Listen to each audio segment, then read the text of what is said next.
ever hear get really severe anxiety when they're next to a cop? Yes. Yeah. They're like extreme anxiety? Yeah. I don't know why, but like every time either a cop is right next to me or like a cop car just goes by, I just like kind of want to like go the opposite direction or go completely far away from where the situation is happening.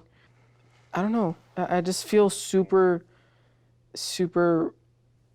Unsafe.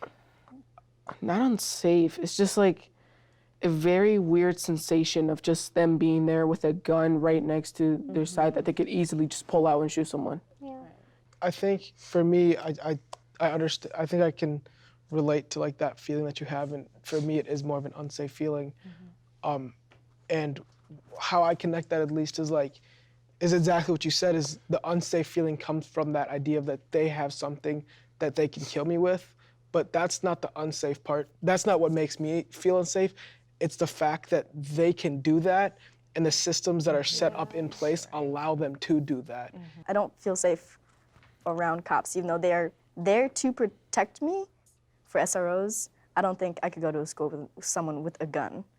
I understand how some people can find it comforting to have an SRO officer with a gun in their school, but I could not ever associate with a person with a gun at my school because, well, for some people they might think it's there for protection. What I don't want to see is student killed in gun accident. You like constantly see like black males getting shot and killed by the hands of police officers in media to the point where it's almost normalized. It's almost like, oh, that's just another one, and stuff like that. So then when you're in that situation, it kind of it hits you that you're living in a world and in a society that the systems that are set up to protect and serve you aren't at all, and instead they're set up in a way where people inside the government, like police officers, are allowed to use extreme forces in some cases which can lead to murder, and not get punished for that.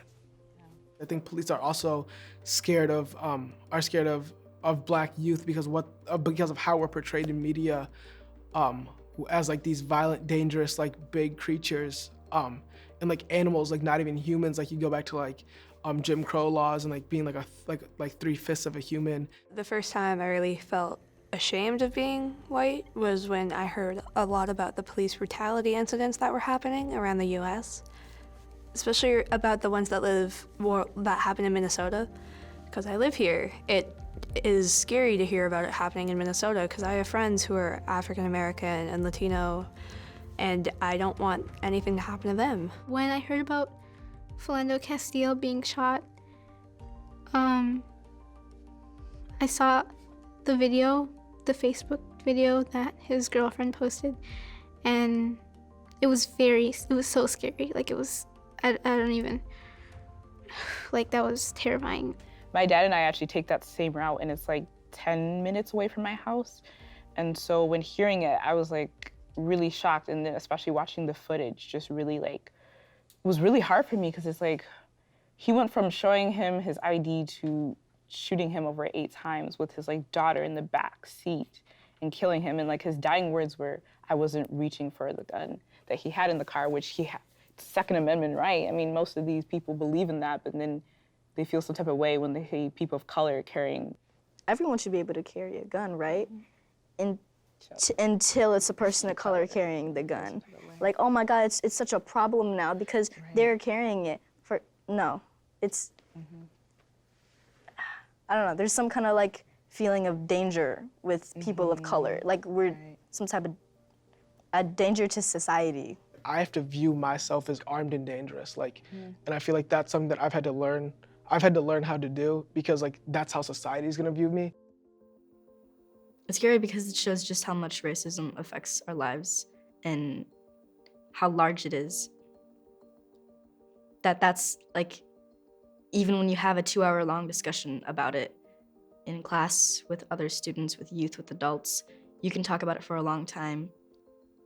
It's just so big, you can't find a solution. I can't really describe what it feels like to be viewed by somebody else who has no knowledge of you at all as a dangerous person.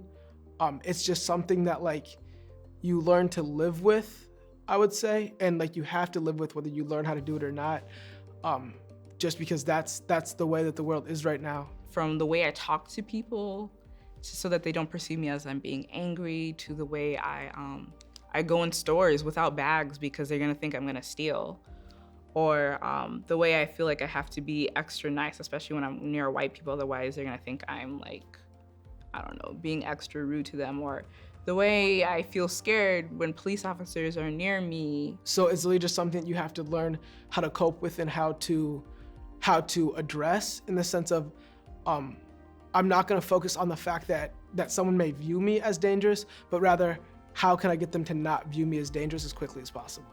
Walking into the world as a Black person, I feel like there's nothing that can prepare you for it. No matter like how much you read or you learn about injustices or how smart you are, the skin color will always define who you are. And those preconceived ideas will, I think, always take over what people think instead of really understanding who I truly am and like what I want to do and my abilities to go through this world.